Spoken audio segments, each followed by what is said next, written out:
Hello and welcome to the Mindset and Self-Mastery Show. I'm your host, Nick McGowan, and on this show, my guests and I unpack the stories that shape us and the lives we lead on our path to self-mastery. Today on the show, we have Eric Bell. Eric is a personal car shopper. Think your very own car buying concierge. It's such an awesome idea. You see, Eric was in corporate retail management for a long time and battled through addiction and what he thought he was supposed to be doing with his life. You know, getting the wife, the job, all the things, until he was fired and went through a divorce. But just like a phoenix, he rose up from the ashes to start his business and up-level his mindset, and his life has changed. He's got an incredible story and has done some very deep work to keep himself focused and productive throughout the day. Listen in, there's some great tips in here. So let's not wait any longer. Let the games begin. Eric, thank you for being on the show with me today. How you doing, man? I'm doing really well today. Thank you. Yeah, well, I'm glad that you're here. To give a little bit of context to the audience, Eric and I have known each other for 6 or 7 years, something like that, which seems a little wild to think that it's been that long already. He and I met each other when we were in a networking group in southeastern PA. We were both kind of in the beginning stages of that group. It grew, I think, from 15 members to 40 members or something like that. And we struck up a bit of a friendship, did some work together. He actually helped me with a car, and we'll get into that in a little bit. But Eric, can you just tell us one thing that you do for a living and one thing that most people don't know about you? Sure. So what I am is I'm a buyer's agent, broker for automobiles. So people don't have to go into the dealership and get amazing deals. And, you know, I've been thinking so hard about what somebody doesn't know about me is I'm such an open book, you know. And I think I'll have to say something that my wife doesn't really know. So we actually watch multiple seasons of Drag Race together. And I've always given her the facade that, you know, whatever, we'll watch it because you want to watch it. I secretly love the show.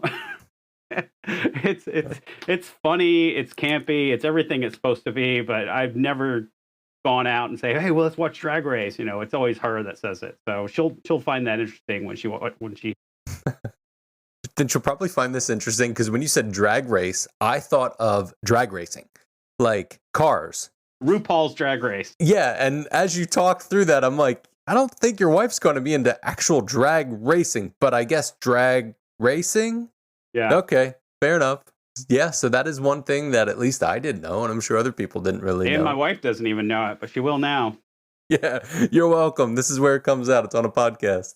So you're a personal car shopper. How in the heck did you get into that? Wow, that's such a long story. So I've been into cars. I was a stereotypical kid, you know, played with my little Hot Wheels and stuff as a kid. And my first dream was owning Knight Rider, of course, you know, and that was never going to happen. But I wanted to own a black Trans Am with a black semi truck and a black helicopter. You know, it's just weird dreams. But you know, when I started, I guess, growing up and becoming an adult, and actually learning that you can't own things like that unless you're super rich, I started trading for vehicles. And my first trade was with a motorcycle YZ 125 from a friend's brother, and I drove that for a few months, and then sold it back to him for a profit. And then turned that into my next vehicle. And I was like, you know, if I can do this each time, I really like that. So eventually at 14 up to 16, I was going to auto auctions when I was 17. You know, I bought a police car at one point in my life. Texas Department of Transportation not patrol car, but Camaro Pursuit car. So I owned that for a little while. And then would just go to an auction, buy a car, sell it, and just fell in love with doing that. And, you know, at a young age, whenever I became an adult, I would always be the one people would call or want my opinions or go shopping with them. And so I've done it my entire life. I was just always that guy people would call. And we're going to go on 12 years ago, I was going through a really bad divorce, separating from my first wife, and I had to do something that was going to fill my hole in my soul, my life, Mm. that I didn't know what it was going to do, and I decided I was going to try to make money doing that on the side, just helping people buy cars. And it progressively, there's a lot more into that story with my ex-wife and stuff that I don't know if we have time to really go into, but I started it, and it just kind of rolled into a full business. It started with one, went into three, went into nine, it just kind of multiplied from there. Had some life happen along the way, but over 12 years later, it's become something that I earn a pretty good a living where I'm doing better than I was when I was in the corporate world, Mhm. but still has a lot to grow. Sure. And I appreciate that you're ever evolving and that you're constantly working on yourself and you're working on the business and doing it in the right way without driving yourself crazy. But let's take a little bit of a step back. So when you got the divorce and you needed to find that thing, I understand what you're talking about. Recently, I've gone through a divorce myself, and I guess the podcast is one of those things. But what was it that actually led you to the cars? Like, what was it about that you were like, I need to find something to do that's not destructive? Right. My previous life also, I was in corporate retail management, and it was something that the grind of the American workforce. Right. It's the same thing in and out every day. Um, the corporate world, they want you to do everything for them, but doesn't really do anything for you. Hmm. I was really good at what I did. I was always in the top 10 of the entire company as far as stats and everything goes, multiple awards, but it wasn't fulfilling anymore. And one thing that happened when my life blew up, I wanted to find that something that would make me happy, because I had been doing this, even in my relationship, I was just doing the same things to put on the facade of the American dream. Hmm. Wife, two cars, house, whatever. No kids, but that what I thought I wanted to be. And then when my life, blew up or was blowing up, um, it was one of those come to Jesus moments, as you might, as some people might say. And I put it on paper, and my first wife actually helped me put it on paper, the name of the company and all that stuff. And then I was like, I'm going to make this happen. And what happened was I started doing it. I noticed that it could actually be done. I was doing it on the side. I was getting some sort of traction. It would come in spurts, but it'd have 3 or 4 automatically, and then you go a month with nothing, and then 5 or 6 would happen, and it was really exciting as it went along. Helping people go through the car buying process and getting paid for it. You know, Hmm. and during this entire time, I was doing it part time, still working at my job, but I wasn't getting fulfilled from that job, but I was getting fulfilled from this. And eventually, that corporation noticed I wasn't doing anything anymore. No, I was doing just barely enough to survive. Um, and one day, my boss walked through the door unannounced. So I was like, well, this is it. I know what's going to happen now, because your boss doesn't show up unannounced unless you're getting fired, right?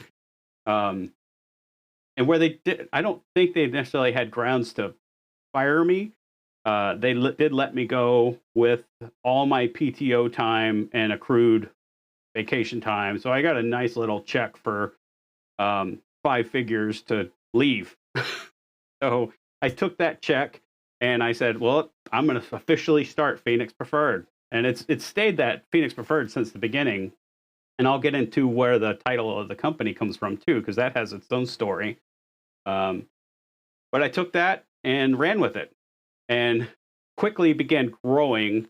But then we have some life issues that came into happen to why it didn't continue to grow. But Hmm. we probably will get in that a little bit later. But Yeah. I think there's a lot of people that really like to have whatever their side hustle is. or whatever their passion project is.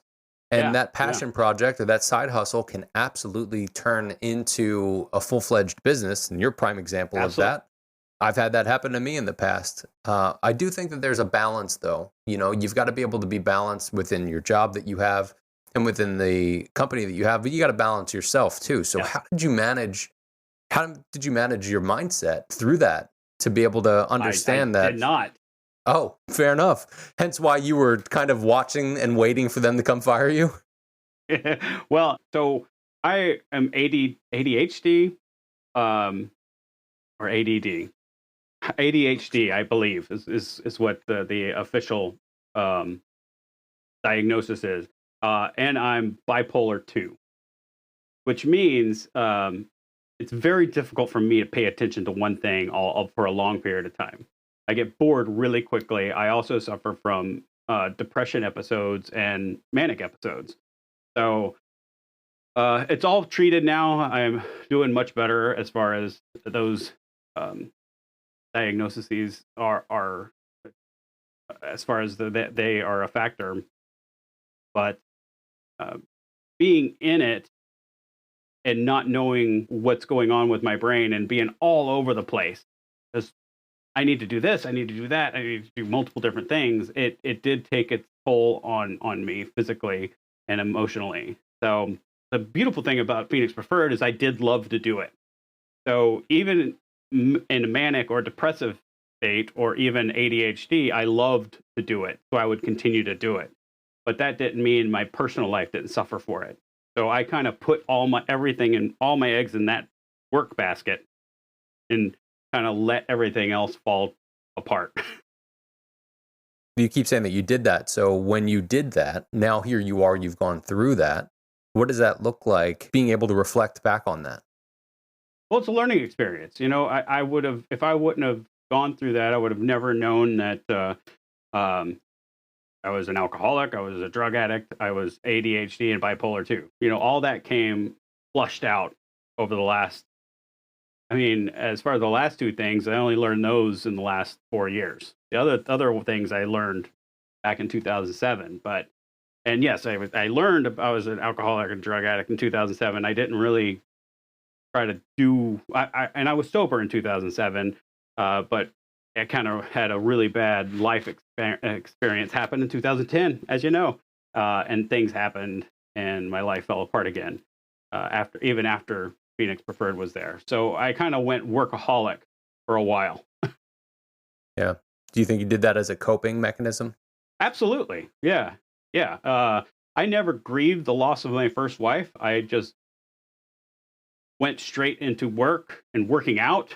I was the best shape of my life for about 3 years after actually, like at the end of my relationship, I started working out. I lost like probably 40 pounds. I was looking at old pictures. I saw a picture and I couldn't believe how muscular I was. And I still saw myself as a big guy.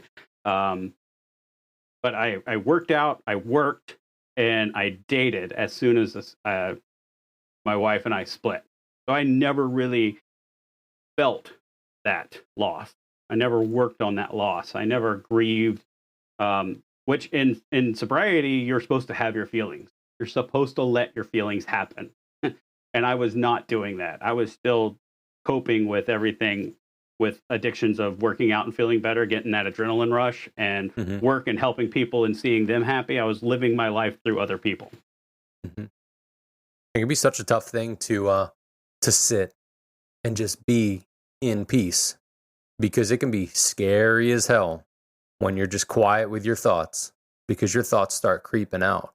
So having the bipolar and ADHD, I'm sure there's a handful of people that listen to this that are raising their hands, that are like, yep, right there with you. I'm sure there are other people that are like, maybe I've just never gotten diagnosed. But what were the things that stood out to you that you were like, there may potentially be an issue that I need to look into? For the first few years, I was burying it regardless. It Mm-hmm. wasn't until so between 2010 and 2019, I had bouts of sobriety with bouts of amazing life and bouts of relapse. And a lot of that has to do with not knowing that I was manic or depressive or ADHD. I couldn't understand why my brain was the way it was. Like I couldn't focus on anything. At times I could take on the world but never accomplish a thing, and other times I never wanted to get out of bed.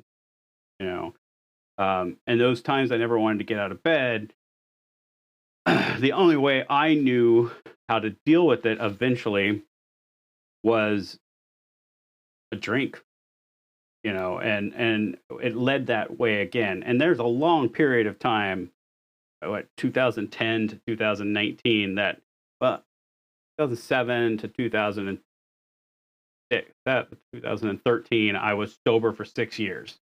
Now, sober from drugs and alcohol is one thing. Living a sober life and doing the next right thing is another.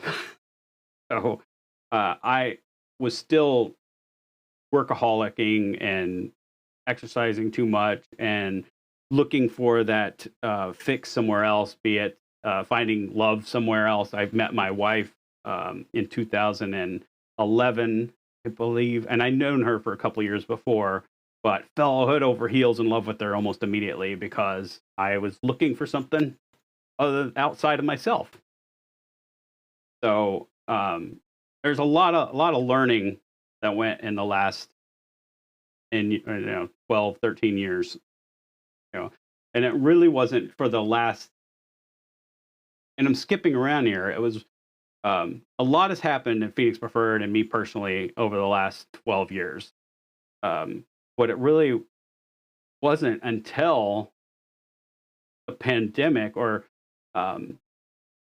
me having my last relapse. I went into rehab. I went into treatment in 2019, early 2000, April 2000, May of 2019, and that's how long I've been sober. Just to let you know, April 2019. So I am coming up on 3 years, one day at a time. But finally, for the first time, I said I can't do this anymore, and I went into treatment. And then the pandemic hit. Shortly after that, what was it? 1 year later, the pandemic hit. So I had a year under my belt, and then the pandemic hit. And the pandemic was actually the best thing that could happen to me in my sobriety. And one of the things that I decided to do was I went to more meetings, and at first it was I overabundantly I went to too many meetings. I was trying to get out of myself by getting on Zoom and doing too many things. But I met my current sponsor in a meeting, and I decided to do more therapy also. So I learned many things in the pandemic as far as sobriety goes, and having to sit with yourself in a 940 square foot condo with one person, and you have to sit with yourself, and you have to be okay if you're not going to bury those feelings out in the world like I normally would.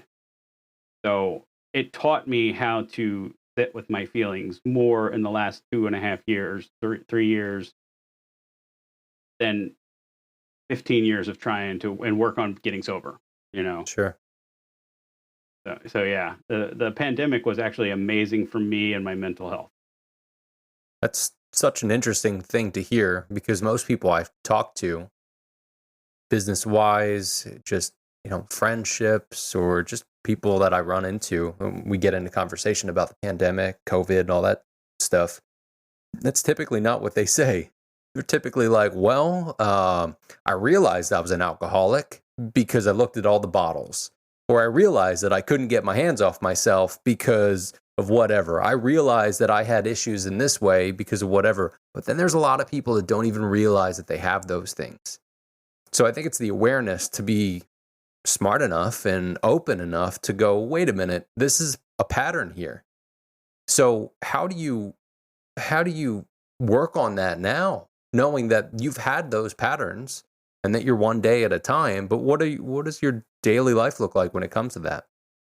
Well, it's changed since the beginning of the pandemic also. My wife is a therapist, so she actually has built-in processes that she uses with her own clients and stuff. So, we went into it going, okay, we know exactly what to do. We're going to do this, this, and this, and this. And of course, that fell apart. It's easy to tell somebody to do something. To do it yourself is a lot of work. So, it's been a roller coaster ride during the pandemic also, but it's to stay active and to have things to do, have a list of things to do. That's really helped me. We're in the process of getting our house ready to put up for sale. It's a crazy time to do that, but because I've had a list of things to do, it's actually kept me really busy and focused, over the last couple months. And my work hasn't suffered. Our relationship hasn't suffered. We've had our drawbacks, but any couple will. And I think that's been kind of the difference. What the pandemic has brought me versus the before times, which I knew that I needed to do these things. I just didn't do it because it's easy for me to run out and be in the world and just kind of forget about the list that I made. Now I'm stuck here, and if I don't get the list made, I don't get anything accomplished. And there are days that I don't want to get anything accomplished, and I don't beat myself up for them anymore.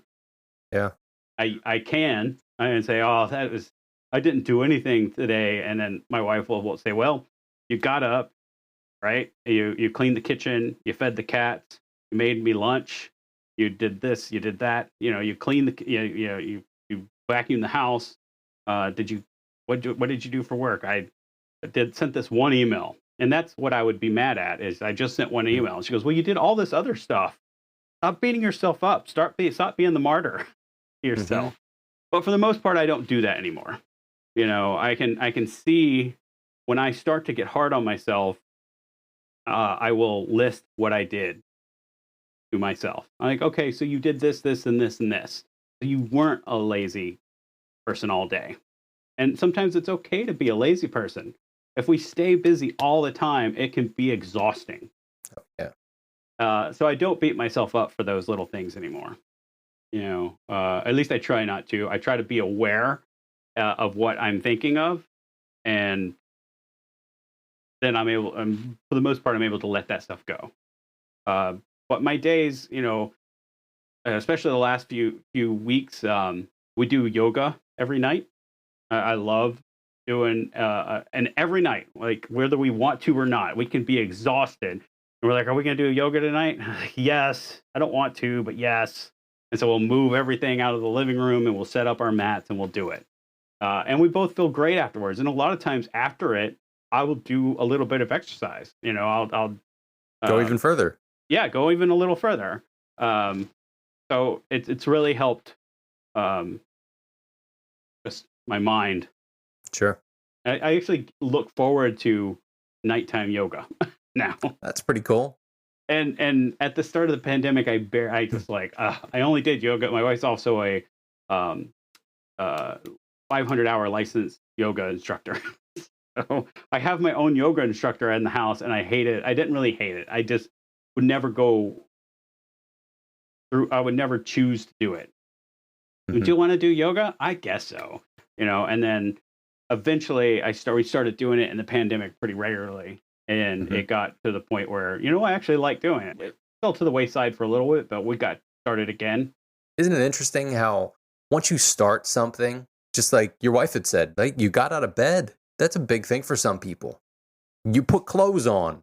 You did this, you did that, like taking those small wins. But when you're actually able to take that first step and continue to take that step, make the next step and the next step and the next step, we don't have to do everything all at once, but being mindful of ourselves. So I appreciate that you're showing yourself grace and being aware of what you are doing, what you're not doing. It's also huge to have accountability. So for the people that are listening, be it a spouse or a friend, have some sort of accountability to be able to talk about this stuff. If you feel like, hey, I'm dropping the ball in a certain way, raise your damn hand. Talk to somebody about it.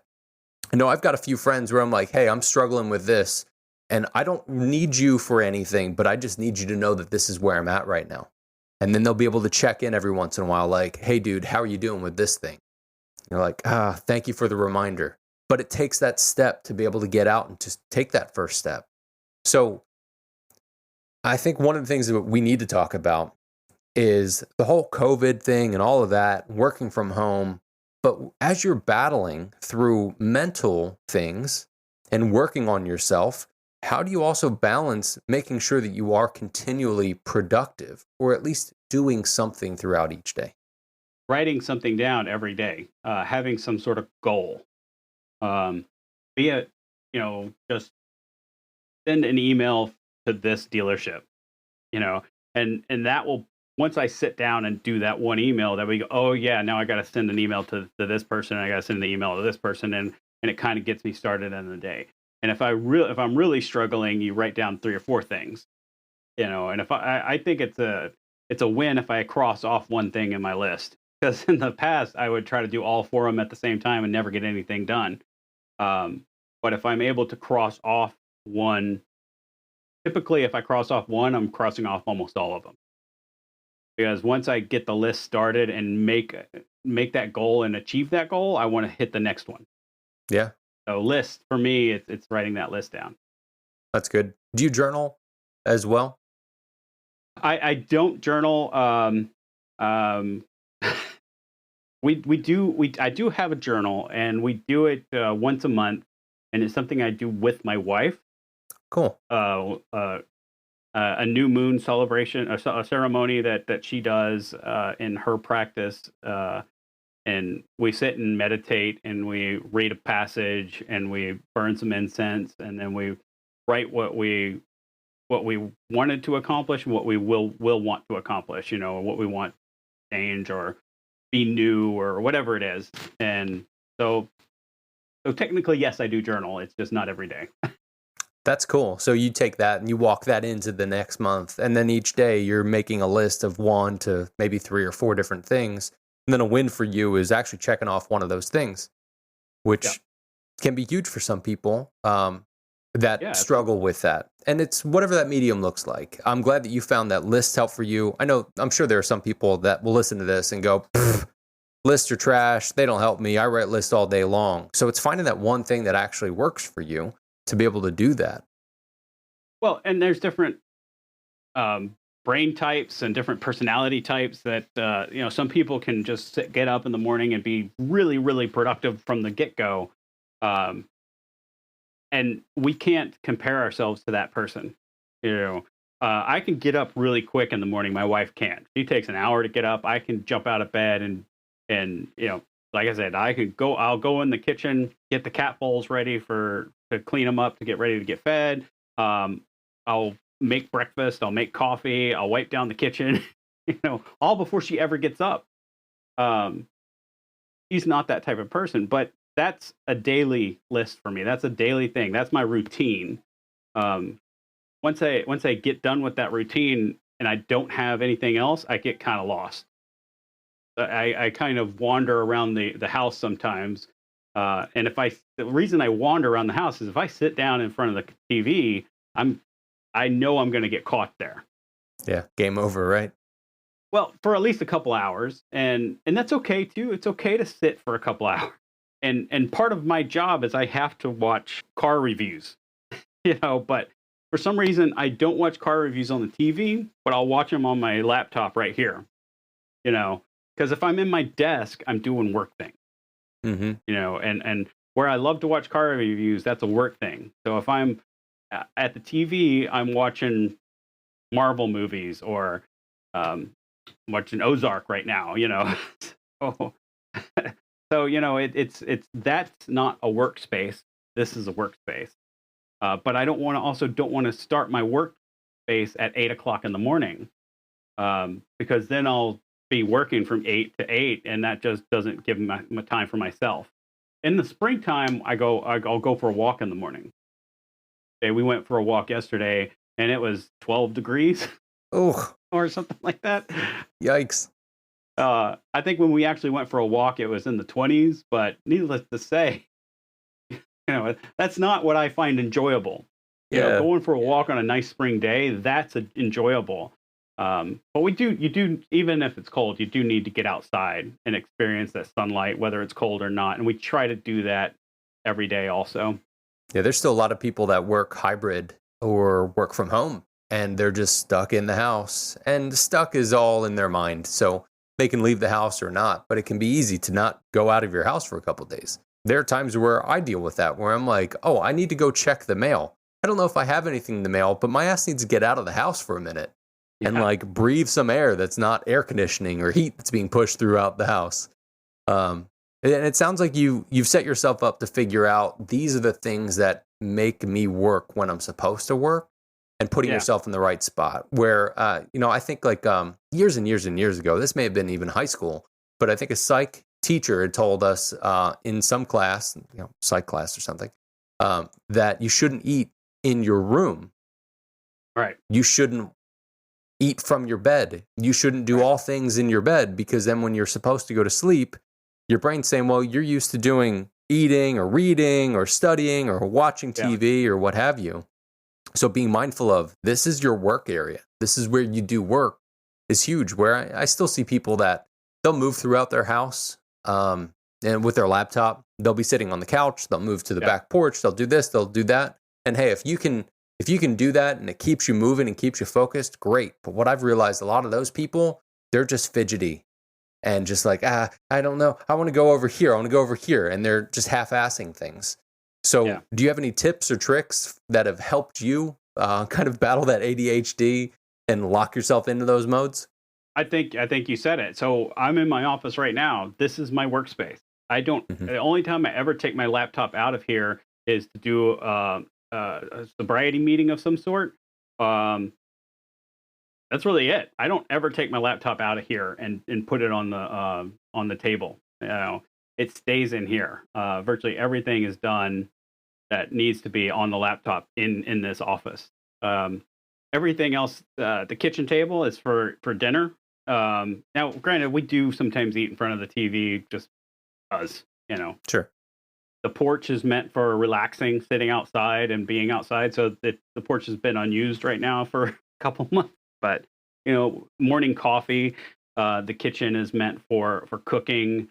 The bedroom is, and I went through a sleep study during the pandemic too, and was told by the doctor the bed is for sleep and sex. Sounds about right. So if you get out of bed and you're going to read in your chair, read in the living room, read a second room or office. So my reading space is the couch and or the recliner that we have. So every room has its own designation, and I try not to combine those. So if I'm in one room, I know what I'm going to be doing in those rooms. And we don't have a TV in our bedroom. We don't watch TV. For the most part, we stay off our phones. That's a tough one to break. Oh, yeah. Staying off your phone in the bed. If at 9 o'clock I put my phone down, I try not to use it. Sometimes my wife has to say, you're on your phone. It's 9:30. Oh, yeah. But those boundaries set for myself help me daily. Mm-hmm. It sounds like you got a good accountability partner with somebody that's there, that's not nagging you about it, but just as a reminder, like, hey, said you were going to do this thing. Yeah, I mean, I know the stories I can tell myself is, oh my God, she's nagging me again about my phone. And I'm like, no, she's telling you because you told her to tell you. Yeah. That resentment can happen whether it's true or not. Yeah. It's almost like when you're going from thing to thing to thing, you're looking for something like that dopamine hit. Or even when somebody like your wife says, hey, it's 9:30, you said you were going to be off your phone at 9, you can instantly snap back even in your head and be like, shut up, woman. This is the thing that I want to do. But then, like you said, you got to think about that. You got to understand, like, why is that frustration there? What's that coming from? And I think it gets back to sometimes you just got to be quiet and sit. And you'd mentioned meditating. And that you guys do that once a month. Do you find that helps you with everything you go through as well? Yes. It's interesting because of my ADHD, meditation is really difficult. And I think a lot of people listening will find that They've tried meditation and they can't sit still. They can't stop the thoughts. And what I've learned, and that's from meditation and having a wife and a mentor that are proficient in meditating, that meditation isn't peace and quiet and sitting still. That's what the goal is, but I twitch like you wouldn't believe. My wife, when we sit down to meditate, she knows I am going to be moving and itchy and twitchy, and she laughs about it sometimes because it's impossible for me to sit still. It's just impossible. Until that, a lot of times for about a minute in a meditation, then I'll hit that space that just works. Like my brain's just not, it's just focused on nothing. But 1 minute out of a 15-minute meditation, that's about all I get. But that's okay. Meditation is being aware that stuff is happening. All right, these thoughts are happening. I'm moving my hands. I'm moving my feet. My foot's falling asleep. My knee itches. My back itches. My nose itches. So I'm going to scratch. I'm going to scratch. I'm going to scratch. All this stuff, and just being aware of what's happening is a meditation. Until I learned that, meditation was so frustrating. But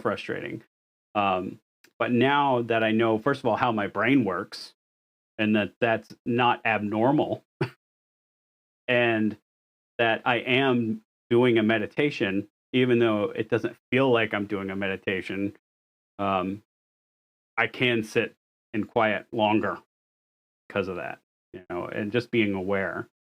Like we did a meditation class on last Wednesday with our reverend unfortunately he's retiring from revering. He's going into another field, but it's like one of his last classes. He's got a couple more months of them, and he does a Wednesday evening meditation.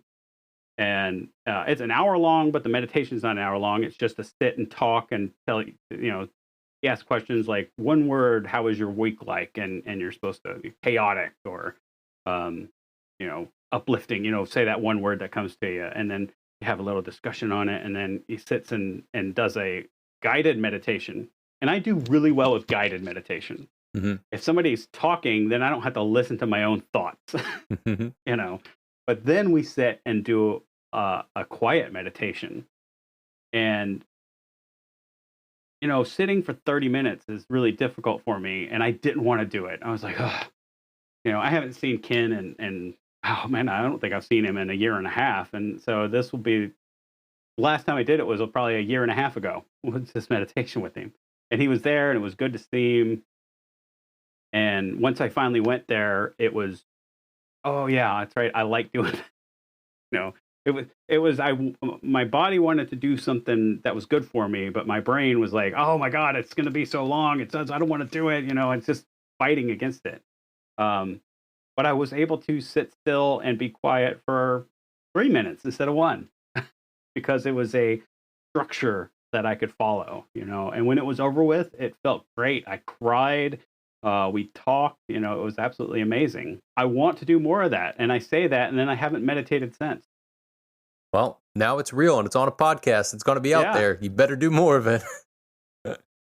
But I'm not beating myself up for it because I have done yoga every day for 25 days. My goal is being accomplished. The extras, the meditation, 2 meditations I did this month were extra.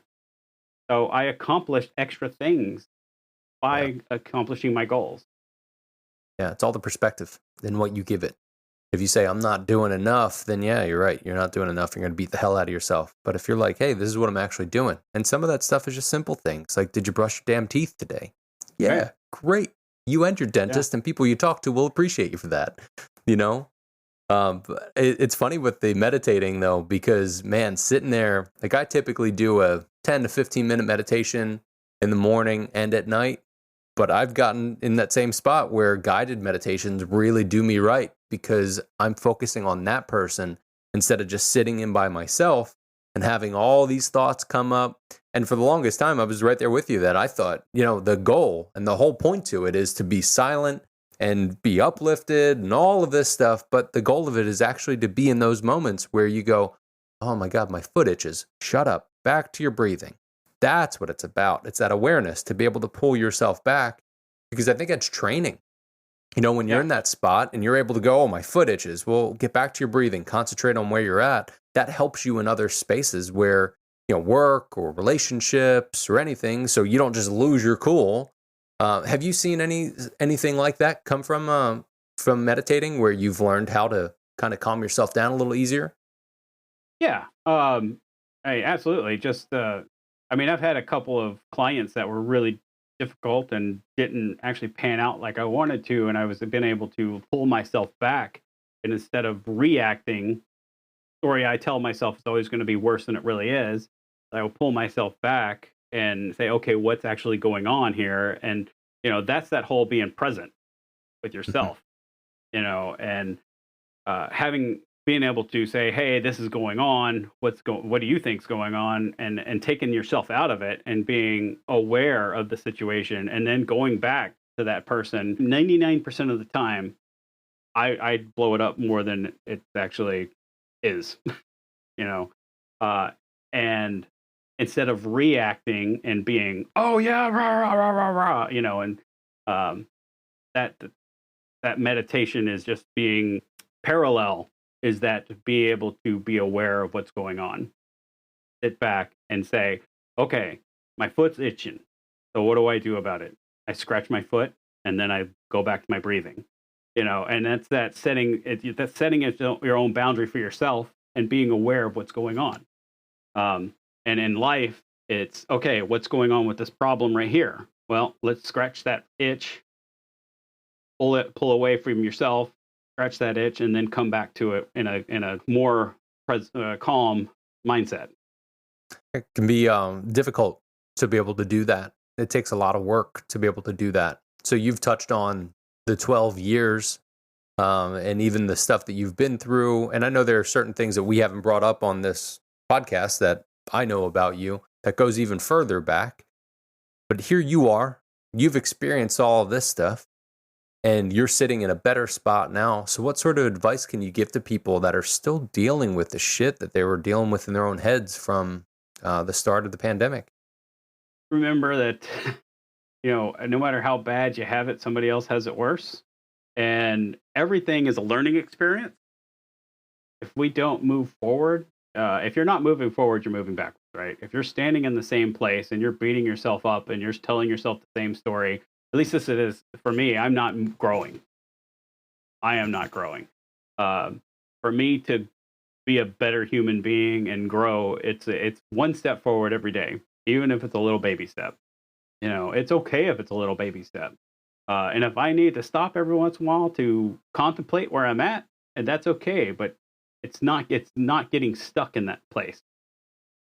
I can't get stuck and just be, oh my God, this is happening, this is happening, this is happening.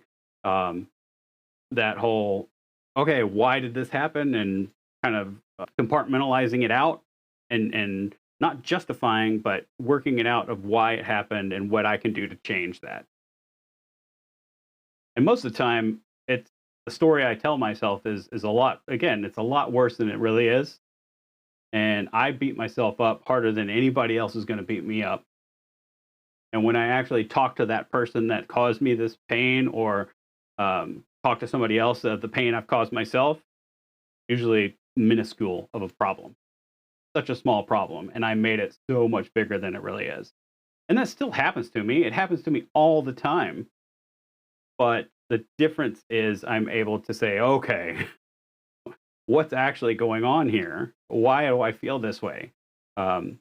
And having a partner that actually you can have a communication with, that you can sit down and have a conversation with, having a therapist, psychiatrist, having friends that you can say, hey, I just need to vent, or call and say, hey, I need advice. Having that in my wheelhouse, having that available to me helps me get through a lot of things. Yeah, that's important stuff, man. I think there's a gray area of that barrier for some people where they're just in their own little world. They do their own little thing. They have their family or not, or their job or not. And it's just, they just continue to march on that without even stepping through that gray area to have conversations with friends or with other people. There are still conversations I have with people that I've known for years that are like, hey, I need to tell you about this thing now. Well, what happened years ago? Where was this conversation years ago? Like, I was still working through it. Here's where I'm at. So I appreciate that you have those circles, or at least those people that are by you that you can have those conversations with. And I want to encourage other people to find at least one of those. If not somebody in your own circle, reach out to one of us. You can reach out to me. Eric, I don't mean to put you on the spot, but I know you, and I know you enjoy having conversations with people, and you can help where you can help. So it doesn't matter who you talk to, just be able to have a conversation and get that out. I think a lot of this can really start with ourselves, though. So Eric, think about where you were at. It wasn't your wife or anybody else. It was you. You were the one who's had to say, hold up. You had to put your foot down and make a decision. And I think a lot of people get to that spot, but don't ever make that decision. So how did you get through that? They say it's hitting rock bottom, right? You have so many things that happen in your life. Eventually, you want it to be different, and it's all right. It's what is it to being the director of your own movie? None of that. There's so much more than this life right here. My life is one little speck of the entire universe. So my importance was so big in my own head, but in reality, it's minuscule on the scale. So eventually, that importance led me to my bottom. It led me to, I needed to fill that hole with drugs and alcohol and just work and whatever else it was I could do without actually living a life. And eventually I finally said, I can't do it myself anymore. This is not working. It's just not working. And that happened multiple times, actually. But this last time, when I went into treatment in May of 2019, was the first time that I ever thought I wasn't important enough to not go into treatment. Up until then, I've been fighting addiction since 2007, and I never would go into any kind of treatment, whether it was therapy or inpatient, outpatient, anything, because I was too important. I needed to make money to survive, and if I wasn't going to make money, then I wouldn't survive. And never did I actually say, well, I'm just going to keep sliding down this slippery slope until I can't slide anymore. And then how am I going to make money? Finally, I helped myself by putting myself out there, by saying, okay, I'm done. I can't do this anymore. I need help. How am I going to get help? And that's whenever I went into intensive outpatient treatment, and I went into sober living for over 6 months. Luckily, I was still able to work, but I was very, very. I was watched, we'll say, with curfews and times and stuff. And eventually, under good behavior, you get out longer, and stuff like that. But, and just like in the rest of life, I was a model person, I wouldn't say patient, but model client. I did everything I was supposed to, and it wasn't bells and whistles through the entire treatment. There's some hiccups along the way, but I knew I wasn't doing it right anymore. And so I was finally willing to listen to other people, and not just say I was not the facade that I was listening to other people, and that's what I had been doing for 12 years. I talk a good game. I know exactly what I need to say to make it look like I'm doing what I'm doing. And finally, it was like, you know what? Shut up. You're full of shit. Just get it done. Do whatever they say, and um, that's what led to where I'm at now. And I'm in a much better mental state now. I don't have those ups and downs that I don't spend days in a depression or days in a manic episode. Everything, I'm treated. I'm even. I'm able to have a conversation without losing it. you know?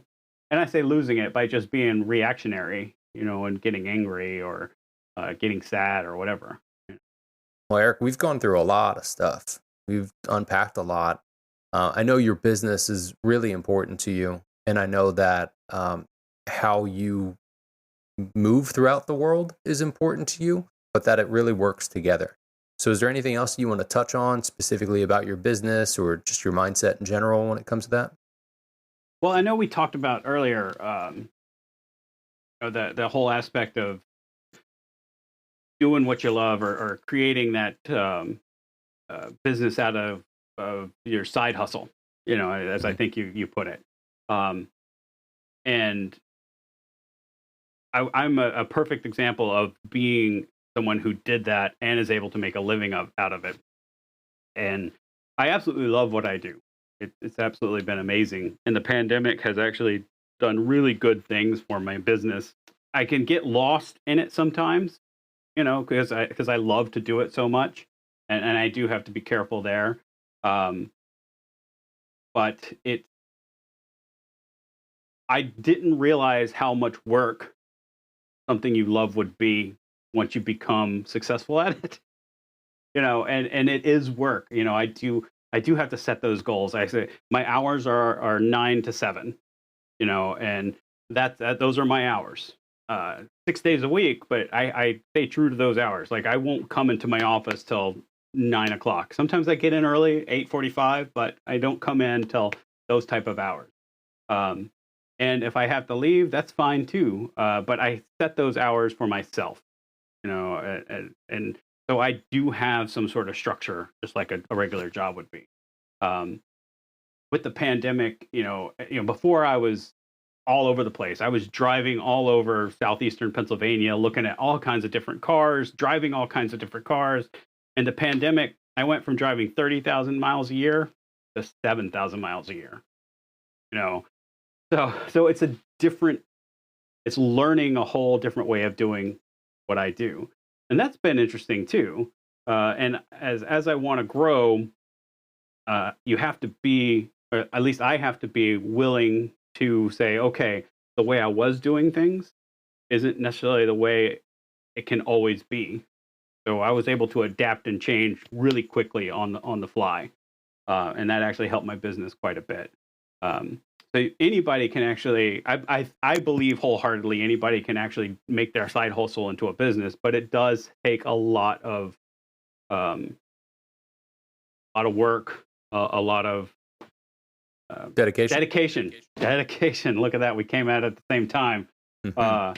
uh, and know that, and nobody told me this is, once your love of a side hustle becomes work, it is work. It's not always going to be fun and games every day. But I still think about it and I go, would I ever want to go back to the corporate world and make a steady paycheck and have health insurance and all that stuff? And I'm like, absolutely not. When I start thinking about it, the comfort of a steady paycheck, but the being able to just do whatever I want to do at any given time. I mean, if I want to ask myself off, I give myself off. You know, if I don't want to work with somebody, I don't work with them. It's just that simple. So I really enjoy um my work as the way it is, and I really really enjoy helping people. That's the big thing is I love cars. I absolutely love being in all kinds of cars, be it the cheapest car you can find to the most expensive car. I want to know all of it, but it's that interaction I have with my client, and when I see them when they get to where they want to be, and especially when they get something that they didn't know they could have, or the amount of money they could save, or the amount of money they could get, or the extras they could get, or whatever it is. Whenever we put the whole puzzle together and see them happy, that's what gives me joy. Yeah, man, I remember when I bought a car with you. That whole experience was incredible and honestly relatively cheap, because I remember paying you hundreds of dollars to be able to help. And at first I was like, I'm going to pay a guy hundreds of dollars, it's a friend of mine, but I'm going to trust him to help me with this. But you ended up saving us a couple grand. We got a hell of a deal. We got a great car. And then when we moved, sold it to you. Yeah. I drove that car for a while. That car was a fun car. My wife actually liked that car too. I know, man. I want an Infinity again. I've got an Audi now, but I think I'll go back to an Infinity at some point. And I love that you have that passion to be able to help people. And let's make this clear. It's about fulfillment. It's not about your job or your business or your side hustle or anything of the sort. Even the word hustle. I'm not a big fan of the hustle word. Yeah. It's an easy thing for people to understand. Yeah, side hustle. But we're not talking about hustling. We're talking about being fulfilled.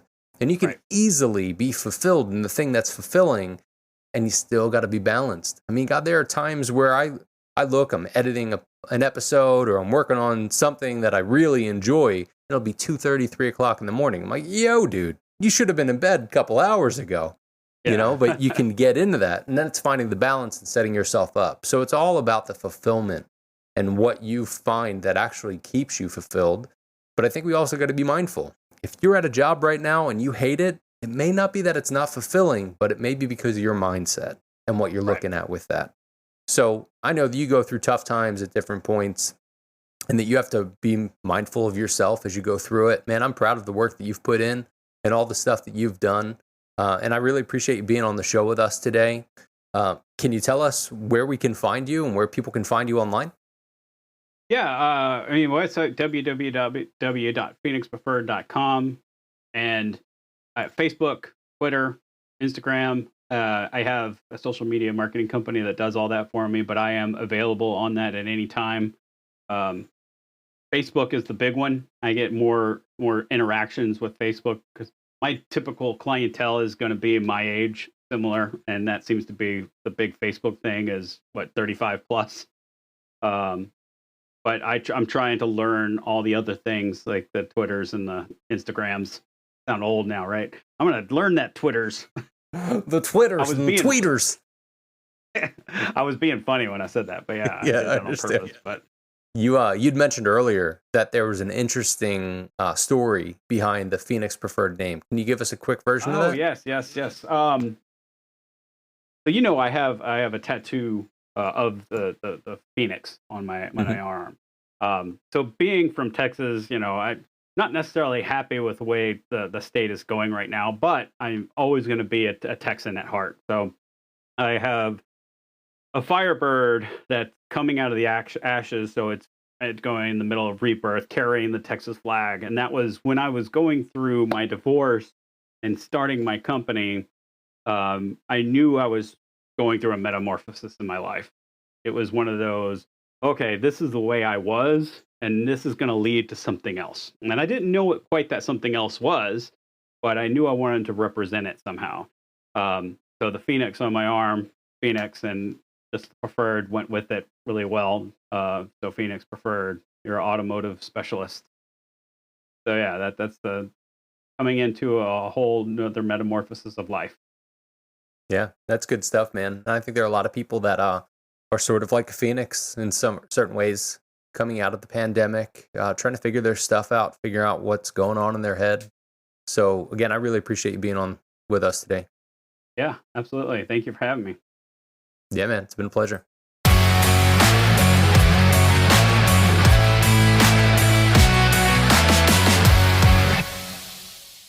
Another great conversation on today's episode of the Mindset and Self-Mastery Show. Eric, like a lot of people, has battled with his mental situations for a long time. But unlike a lot of people, has actually taken the steps necessary to understand himself and why he operates the way he does. I hope this could be a message and lesson for us all to dig into our story and not run from who we are, but to find ourselves through the fires of life. What did you think, though? I'd love to hear your thoughts on the conversation today. And if you enjoyed the episode, please jump over to iTunes and subscribe, rate, and leave a 5-star review. Again, it really, really helps other people find these great conversations we have. And if you enjoyed the show even more so, please go ahead and share it out with your friends and family. And you can check out the show notes for more info, contact info for Eric, and check out the other episodes on themindsetandselfmasteryshow.com, as well as our YouTube channel. Go ahead and search The Mindset and Self-Mastery Show. It's right there.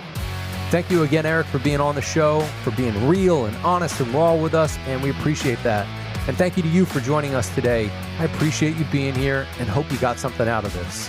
And with that, thank you. And remember, your mindset matters. And so do you.